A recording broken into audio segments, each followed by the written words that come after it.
My sister-in-law got pregnant after fooling around with a man, but she insists her periods are regular and has no boyfriend. She insists I treat her for kidney disease and perform a kidney puncture. To prevent a tragic outcome, I switched her hormone medication to nutritional folic acid and changed the kidney puncture to an ultrasound. My mother-in-law accused me of spreading rumors about my sister-in-law's pregnancy and poisoning her, and pushed me off the balcony. Heaven has eyes, I was reborn. The explosive background of my sister-in-law's illegitimate child was exposed. My worldview was shattered. I must take revenge. My daughter is still a student, her periods are normal, and she has no boyfriend. How could she be pregnant? What the hell do you mean by checking? Are you crazy? Are you trying to help the hospital cheat my in-laws out of money? My son said that his sister gained weight because she has kidney disease. You fools who say she looks like she's pregnant will get hit by a car sooner or later. My mother-in-law's sharp curses pulled me away from the fear of death. Looking at the calendar on the table, I confirmed that I had been reborn. I am a gynecologist, and this is 3 months after my marriage. In front of me are my new family members, my fierce-looking, sharp-tongued mother-in-law, Cynthia, and my pregnant sister-in-law, Sherry. At this moment, I had just been married for 3 months. My sister-in-law came to the hospital for a checkup after developing severe abdominal bloating and leg swelling symptoms while attending college in a neighboring county. Just now, when someone asked my sister-in-law, "How many months along are you? Are you about to give birth?" My mother-in-law nearly hit them and cursed at their whole family. Later, I provided my diagnosis. The patient's abdomen is swollen like a 7-month pregnant belly. I suggested a blood test and a lower abdominal ultrasound. But my sister-in-law insists that her periods are regular and that she has no boyfriend. My mother-in-law caused a scene in my gynecology office, cursing me out relentlessly. They refused to do a blood test or ultrasound, accusing me of lacking medical ethics and not deserving to be a doctor. My husband, Henry, is an internal medicine doctor and is currently on a business trip. He specifically called to blame me for damaging his sister's reputation. He insisted on his judgment and demanded that I treat his sister for kidney disease. He believes in her character. She has always been self-respecting, obedient, and sensible.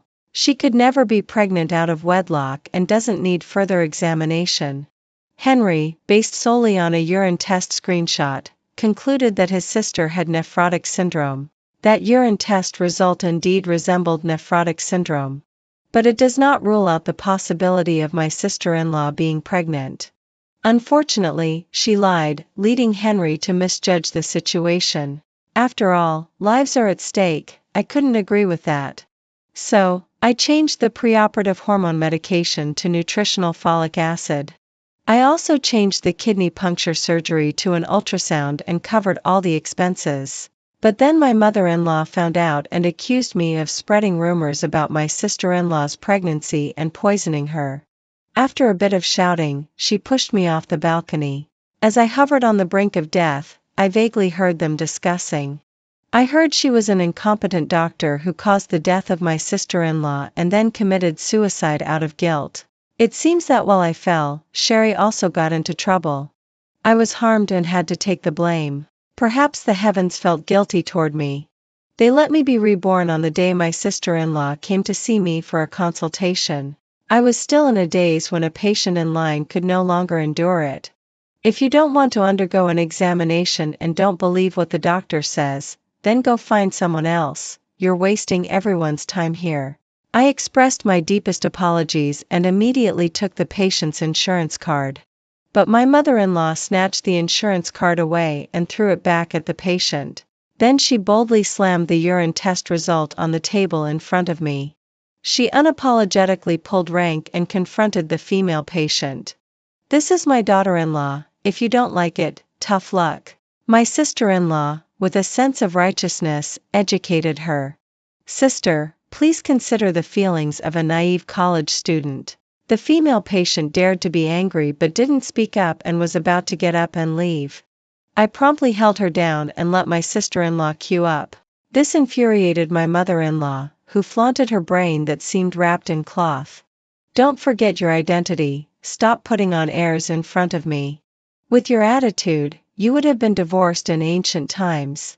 My sister-in-law's attitude towards me is no better than her mother's. Whenever my mother-in-law scolds me, she revels in it. She impatiently urges me to hurry up, saying that if it weren't for her brother telling her to come find me, she wouldn't bother. She definitely looks down on me, a rookie doctor. From the moment I stepped into their home, Sherry looked at me with hostility.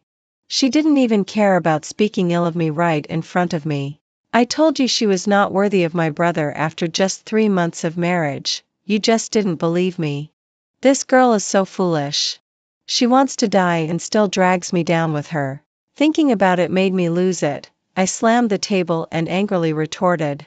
Sherry, it seems you're not here for a consultation but to declare war. If that's the case, I'm going to call security. This is a hospital, not your family's house. In my previous life, I endured in the spirit of harmony during my newlywed phase. As a result, I was met with their disdain and betrayal. Now that I'm reborn, I've decided to act out. I must respect others' fates. If someone wants to die or self-destruct, I won't stop them. After all, I need to save my valuable life to help more patients. Now that I'm reborn, I've decided to act out. I must respect others' fates. If someone wants to die or self-destruct, I won't stop them. After all, I need to save my valuable life to help more patients. After a long pause, she stammered, I am definitely here to see a doctor. Since her brother diagnosed her remotely with nephrotic syndrome. Then wait for him to come back for treatment. I can't treat her. I clearly issued an eviction notice, asking them to leave immediately. My mother-in-law was stunned, and after regaining her composure, she became angry. Why are you being so fierce? The service attitude of the doctors in this hospital is too poor, I want to file a complaint.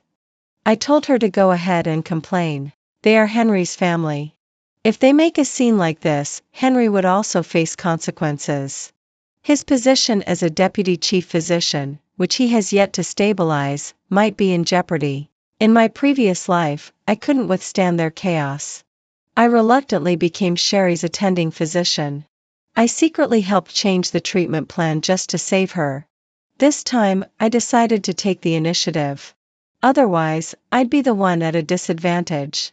I immediately called to report that someone was causing a disturbance and disrupting public order. Please send security to maintain order. Don't be fooled by Cynthia and Sherry's lack of quality and their bullying. They're timid and afraid of being scolded by Henry. Hearing me make the call scared them, and they immediately retreated in panic. I finally managed to shift the tragic trajectory of my life. I felt a huge sense of relief. I also re-evaluated my marriage with Henry. In the past, I thought that love could overcome all difficulties. But I didn't realize that after entering marriage, most of the time, I was the only one overcoming the challenges. In the end, I died amidst those difficulties. Why is that? I want to know the answer. I sent Henry a message. Can you come back early? I have something very important to discuss with you. In my previous life, we had a heated debate over his sister's condition on the phone.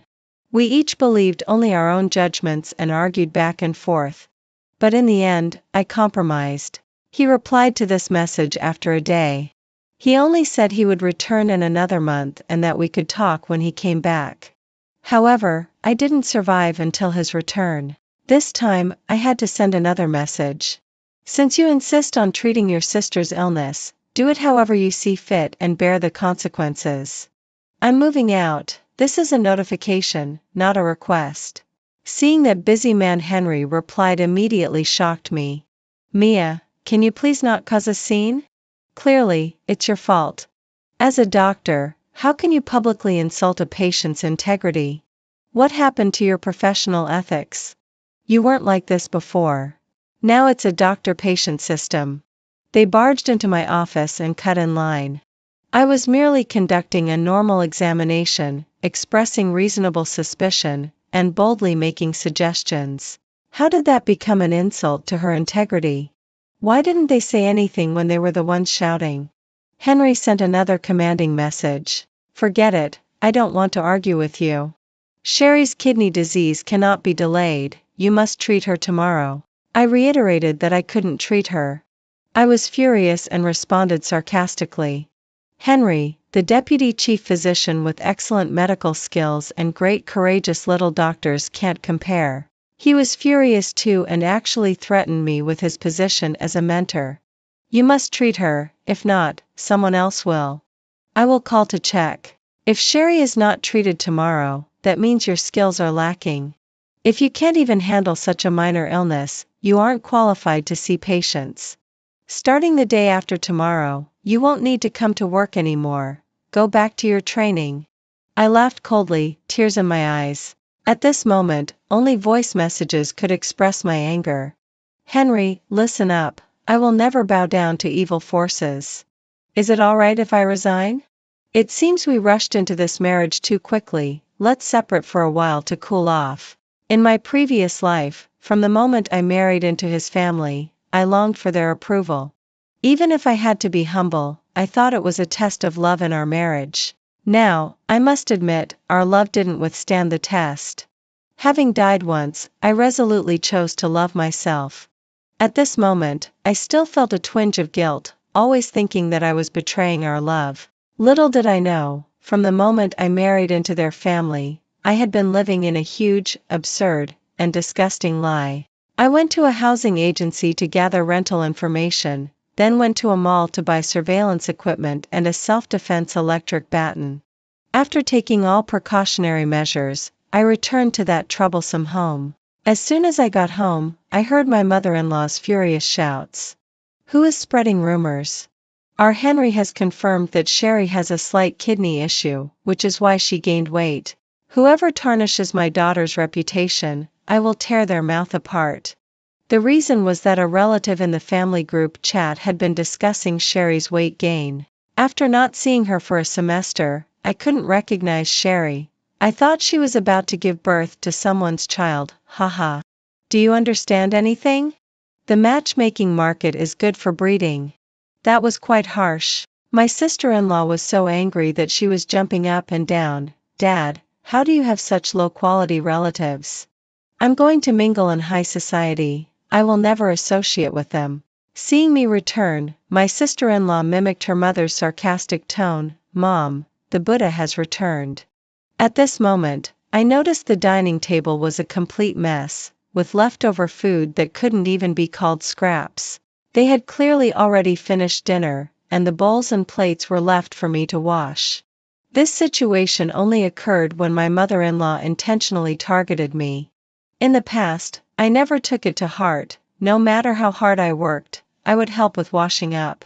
But this time is different. I had already eaten a burger and drank juice on the way back.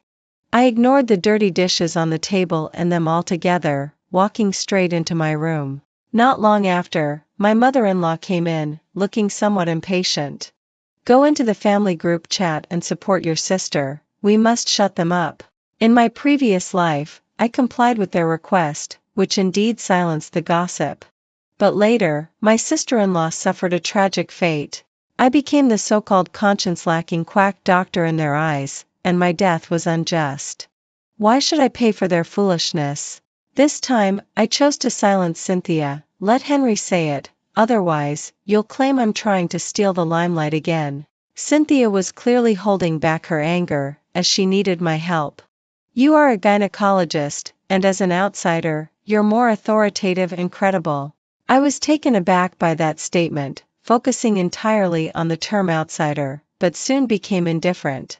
I smiled sarcastically, pointing out that as an outsider, I shouldn't meddle in their family affairs. My mother-in-law was momentarily embarrassed but didn't apologize for her gaffe. Instead, she frowned at me. It was just an offhand remark. Why be so sensitive? You don't even know how to act like a person. Who doesn't know how to act like a person? No, they aren't even human. Of course, I wouldn't engage in a direct confrontation with the old woman. Ignoring her was enough. Seeing I wouldn't budge, Cynthia visibly lost her temper but softened her tone. Why do you always question Henry's professional judgment and Xiaojuan's character? I know my daughter, she is obedient, sensible, and self-respecting. Any girl in the world could end up having a child out of wedlock, but she absolutely won't. She's turned down so many good suitors in the past. I smiled in agreement, praising her for being right. If these words were posted in the group, they would certainly silence the gossipers. I urged her to post it quickly. After that, I ended the conversation and retreated to the bathroom. Cynthia was so furious that it seemed like she was going to break down the door. You haven't washed your dishes. Whoever ate should wash. I didn't want to stay in this house for even a moment. I deliberately took a bath for an hour. When I walked out of the bathroom, it was already midnight, and my father-in-law was surprisingly lying on my bed. This scene was horrifying. I was so scared that I nearly lost my soul, instinctively clutching my chest. Because I wasn't wearing a bra under my nightgown. Dad, what are you doing? I said, embarrassed and angry. Please leave. He rubbed his bleary eyes and got up, looking nonchalant while lecturing me. What's your attitude? You really have no upbringing. I have something very important to tell you. I thought you'd be asleep. Besides, the door is wide open, what's the problem? The door was indeed open. But as a father-in-law, lying on his daughter-in-law's bed in the middle of the night while his son wasn't home, is inappropriate, right? He still thought he was in the right and that I was overreacting. Then he started with his self-righteous, domineering rhetoric. He believed his son was stubborn and unwavering, but that's how men should be. He blamed me, a woman, for not supporting my man. He was the head of the family, and he made the rules. I had to do as Henry said tomorrow. Everything was for the sake of harmony. I should not cause trouble. I was so angry I felt like I was going to hurt myself. I couldn't be bothered to respond, and every word was a waste of breath. As soon as he left, I immediately closed and locked the door. I turned back and saw the zipper of my bag on the coat rack was open, which startled me, so I quickly checked. Nothing was missing. My newly bought self-defense electric baton and the rental information I registered were all there. He must have seen it. So what if he saw? I just don't understand.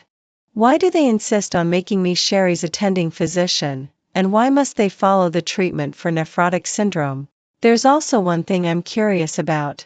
Whose child is Sherry carrying? As I was gossiping about this, I suddenly heard someone repeat my words. Your wife has a strong attitude. It doesn't matter what you say. Do you think she's already sensed something? Or does she know whose child Sherry is carrying? You can't just ignore it, Dad, someone might die. It was my father-in-law talking on the phone on the balcony. I just happened to be thirsty and went out to get a drink, and I overheard. At first, it only sparked my intense curiosity. But upon further reflection, it became frighteningly clear. First, they knew that Sherry was pregnant, and that was a fact. Second, why have they been urging me to perform a kidney puncture on her? Third, do they think I've realized something? Fourth, whose child is Sherry carrying? All night, I pondered many things, my chest feeling like it was surging with stormy waves.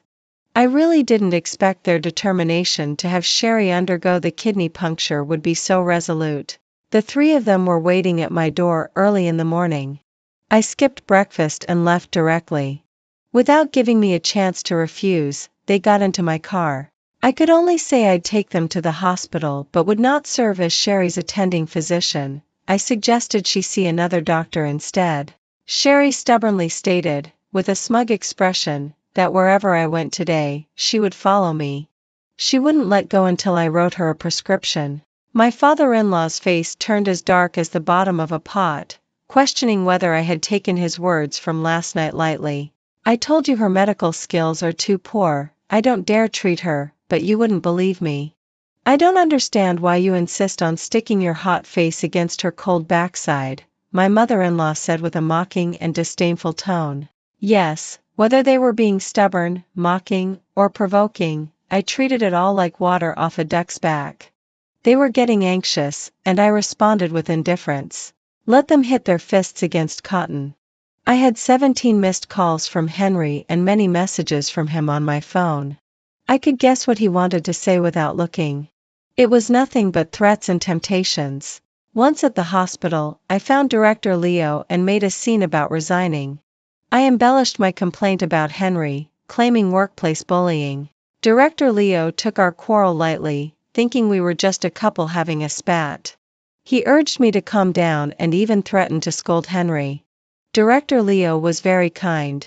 Seeing that I really didn't want to see my sister-in-law, he volunteered to take the case himself. Surely Henry wouldn't distrust his medical skills. But I felt conflicted. What if this really turned out to be a trap?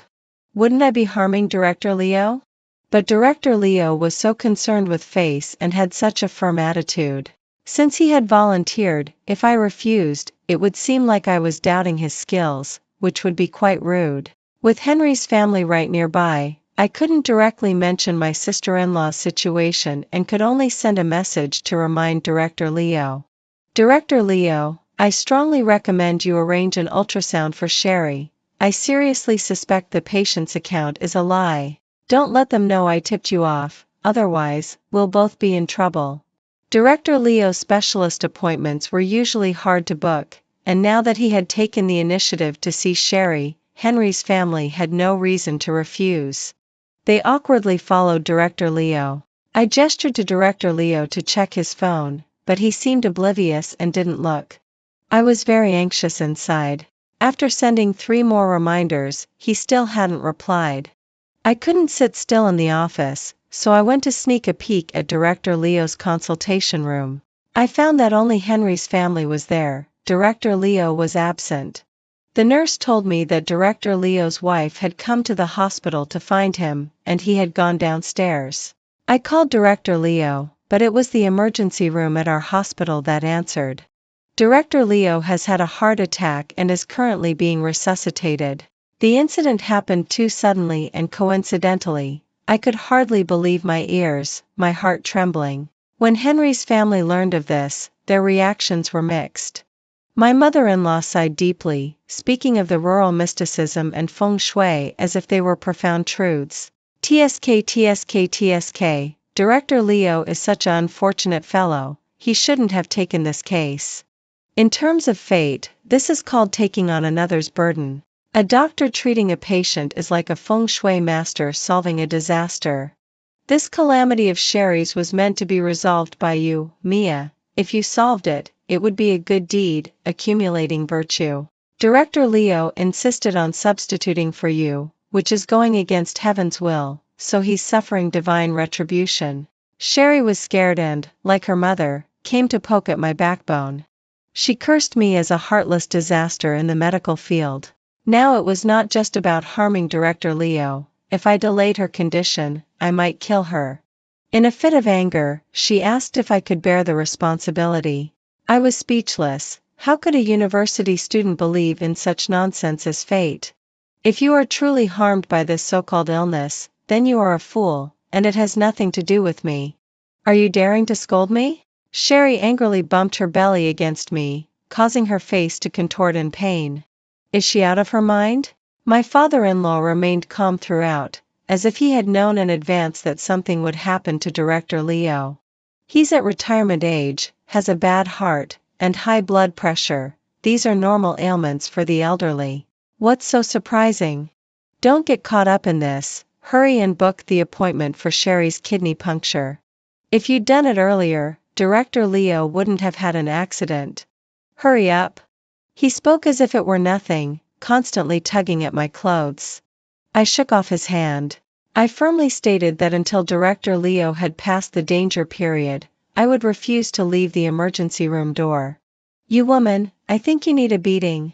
My father-in-law gritted his teeth and raised his hand. I reminded him that we were in a hospital and it was also his son's workplace. He immediately had his reservations and could only back off. With his wife and daughter, he left in a huff. 5 hours later, Director Leo's wife came with good news. Director Leo is fine but needs to rest and doesn't want anyone to disturb him. I asked Mrs. Leo, sister, did you come to the hospital to find Director Leo this morning?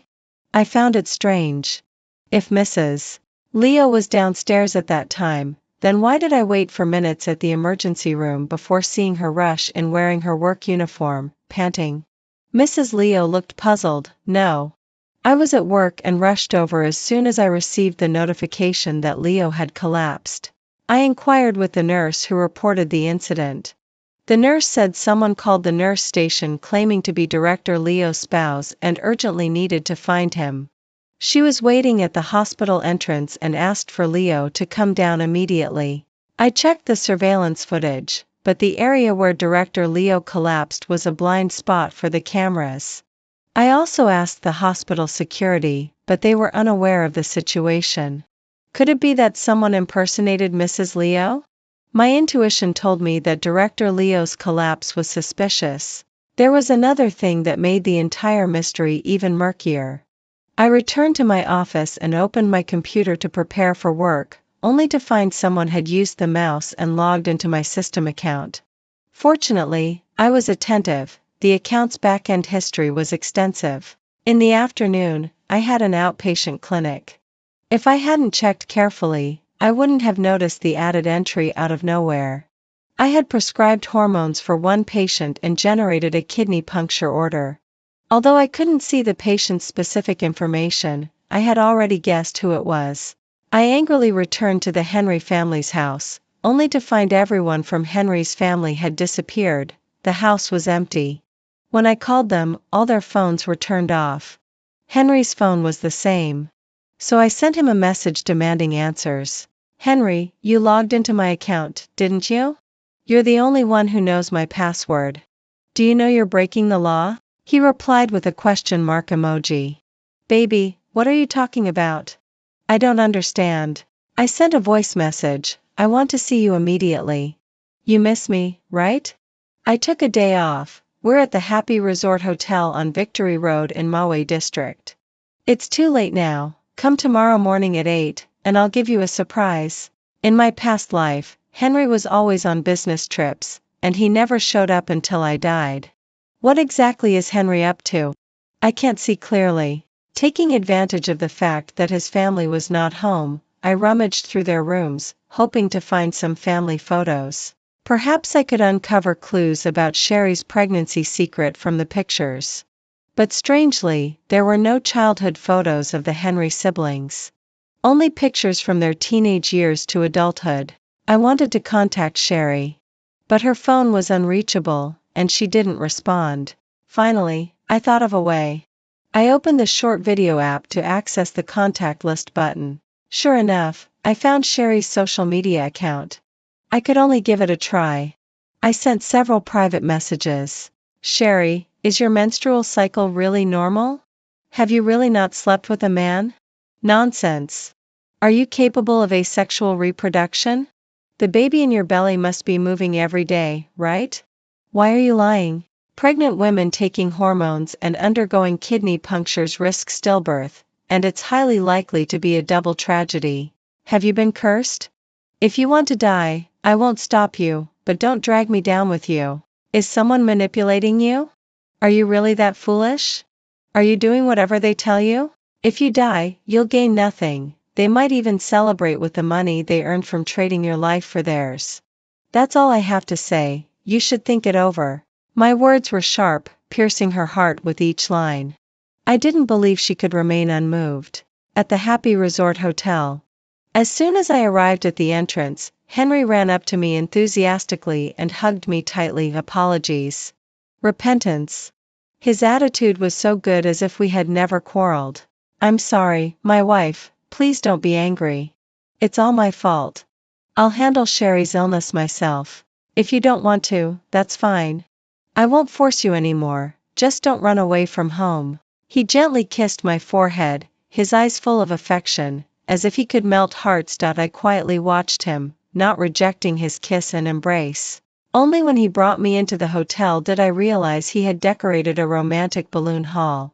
On the screen, colorful words scrolled, "Wife, please forgive me." Henry held roses, knelt on one knee, took my hand, and emotionally said these 6 words. I looked at him coldly. You specifically took leave to bring the whole family to the resort hotel just to apologize to me? When did this man's face change faster than flipping pages in a book? It wasn't surprising that he apologized to me. What puzzled me was the extravagant scene he created, especially in front of his parents and sister. They were not far away. Sherry looked displeased, her eyes seemingly ready to stab someone, especially his mother, who was usually clingy to her son and loved to compete with me. She absolutely couldn't stand her son lowering himself to beg me. Being frugal, she found it even harder to accept that her son was spending money to please his wife. At this moment, her face looked as pale as a ghost. Only the father smiled. Henry gently patted the top of my head and said with a bitter smile, "You said you wanted to move out. If I remain indifferent, would I still be a competent husband? Why don't you and Dad and Mom go enjoy the leisure area first? I'll go check on Director Leo and be back soon." He came and then left, leaving me alone to face the furious family. Does this guy really think I'm a fool? His mother, Cynthia, was currently acting all mysterious. Oh my God, how much is this going to cost? Henry has really lost his mind, he's completely bewitched by this woman, Mia. Sherry angrily added fuel to the fire. You can't blame my brother, ever since he married her, he's changed.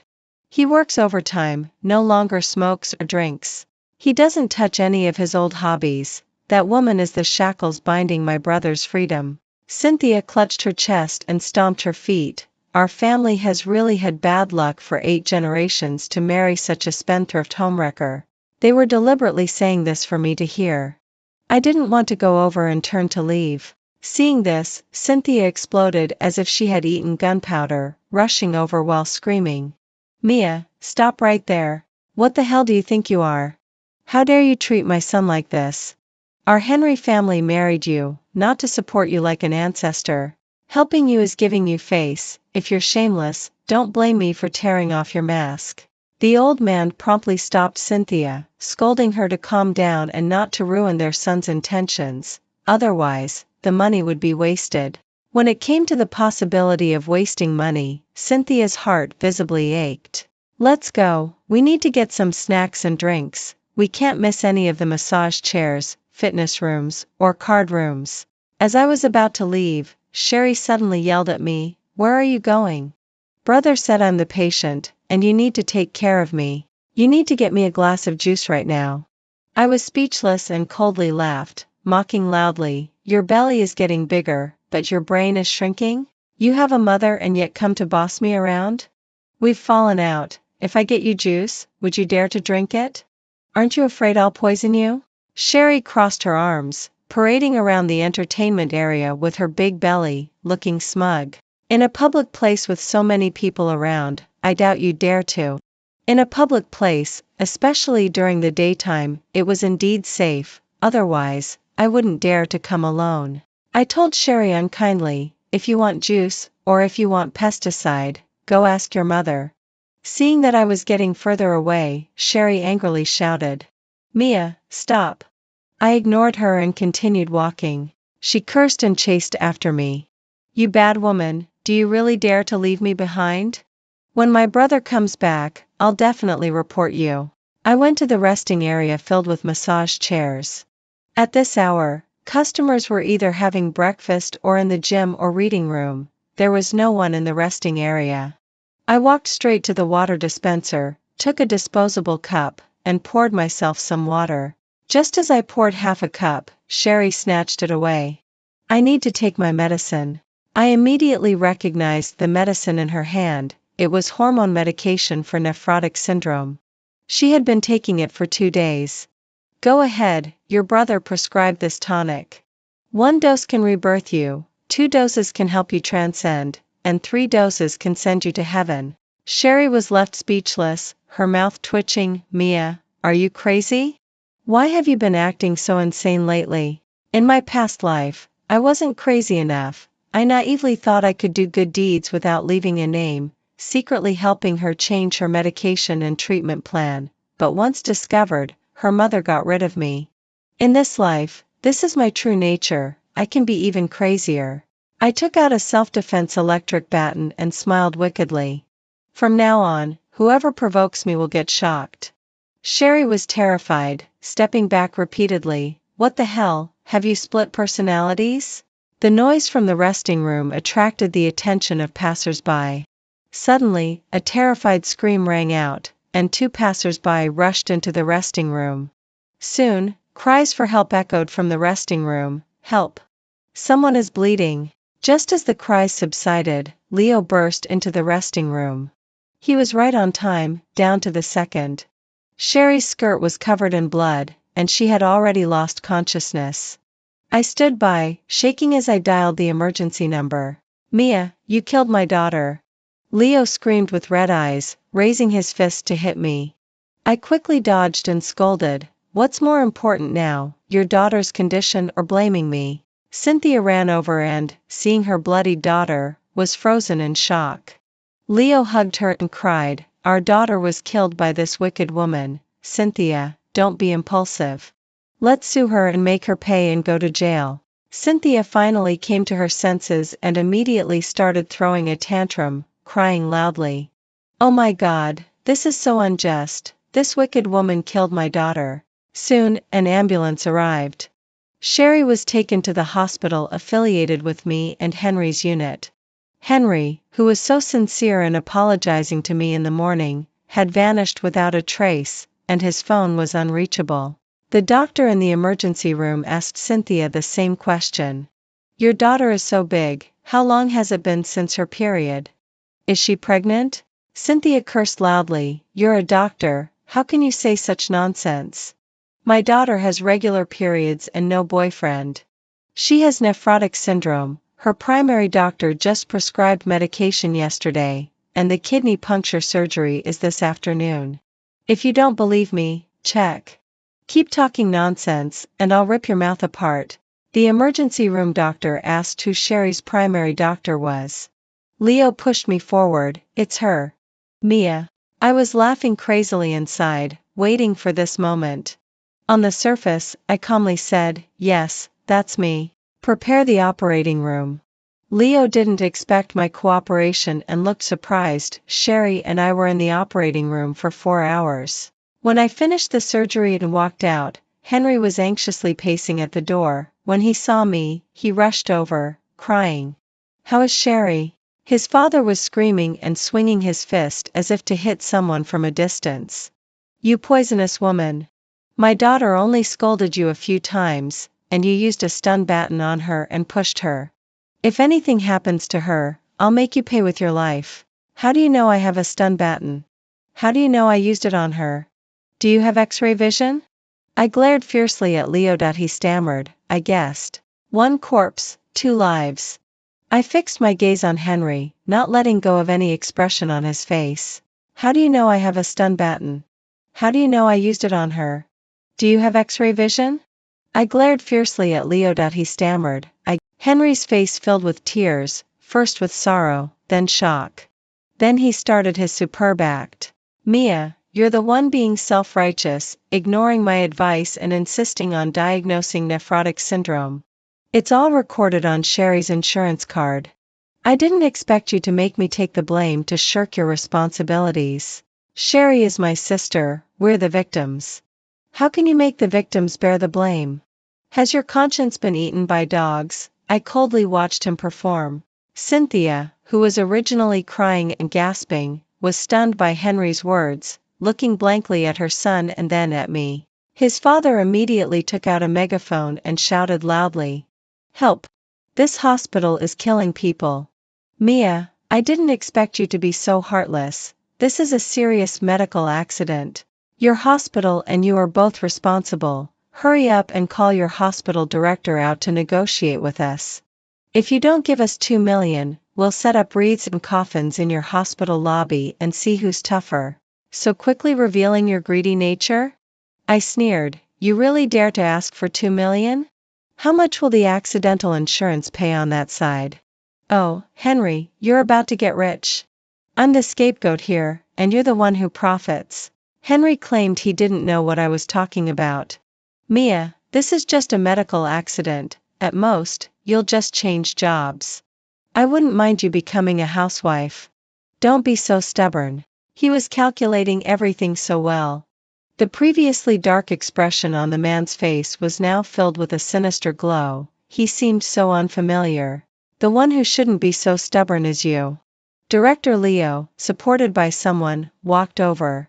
Henry approached him with a concerned look, wanting to help. Director Leo waved him off. Henry, have you lost your mind? You're throwing away your bright future to commit illegal acts? Has your medical ethics been eaten by dogs? Henry shouted in protest. Director Leo, don't listen to Mia's slander. She said I impersonated your wife to draw you downstairs. Director Leo was taken aback. What? You impersonated my wife that day to calm me down? That shadow that suddenly appeared in the stairwell was also you? I sighed. You've confessed without realizing it. I didn't say anything about this. Henry's face turned pale, stuttering. I stopped stuttering. You used Mia's system account to impersonate her, prescribed hormones and kidney puncture orders for a pregnant woman. It was all caught on camera. You're making all doctors lose face for the sake of money. She's your sister, you're an animal, not human. Yes, the surveillance equipment I bought was installed on the computer camera. It captured everything. Cynthia, in disbelief, grabbed Henry, crying, Son, is what they said true? Tell Mom this isn't true. Mom believes you. His father pushed Cynthia away angrily. You fool, shut up. Henry, however, pretended to cry. So what if there's surveillance? It only shows me entering your office and moving the computer. Why would I harm my own sister? How much can a medical accident compensate? Why would I do this? You tricked Sherry into signing an accidental insurance policy. That's one of the motives. I tore away Henry's last layer of disguise. Henry cried even louder. You're talking nonsense. Sherry signed it herself. I didn't even know about it. With someone dead, you can say whatever you want, right?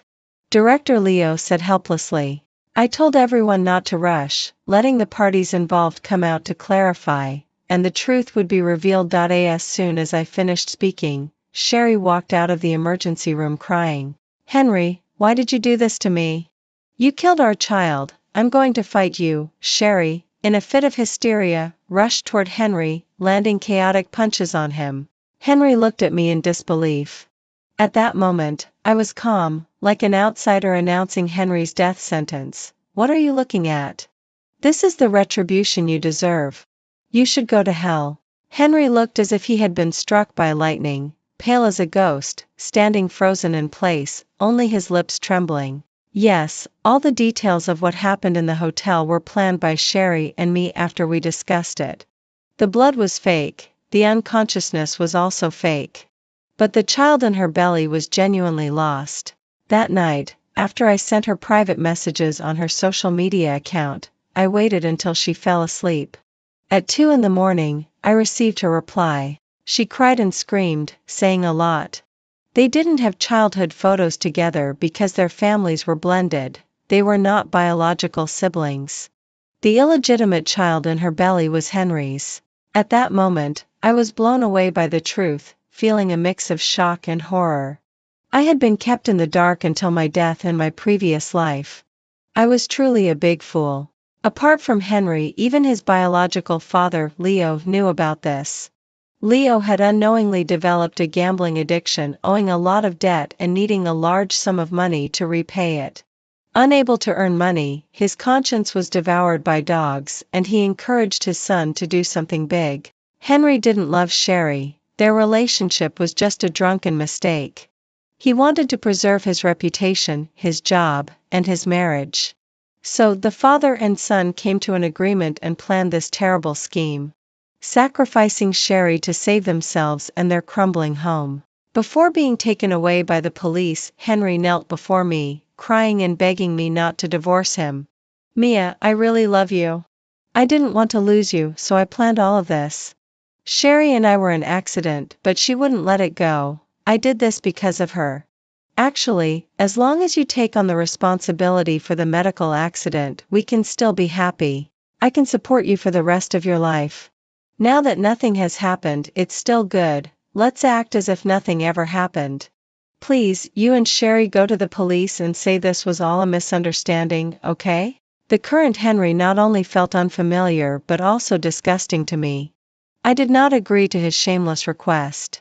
Later, I testified against both him and his father, accusing them of attempted murder, intentional injury to others, and insurance fraud.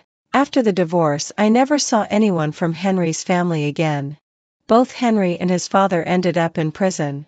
After Sherry had the dead fetus removed, she saved her own life, but suffered from a mental breakdown. Cynthia spent the rest of her life caring for her mentally ill daughter. As for me, I no longer cling to being loved or the approval of others. Such a spiritual world is too barren. Even with various abilities and resources, it is still difficult to escape from predicament. I love myself, I am me, and I am not anyone's appendage. However, I still long for love because growth is the goal of love, not happiness, of not happiness, of not happiness, of not happiness, of not happiness, of not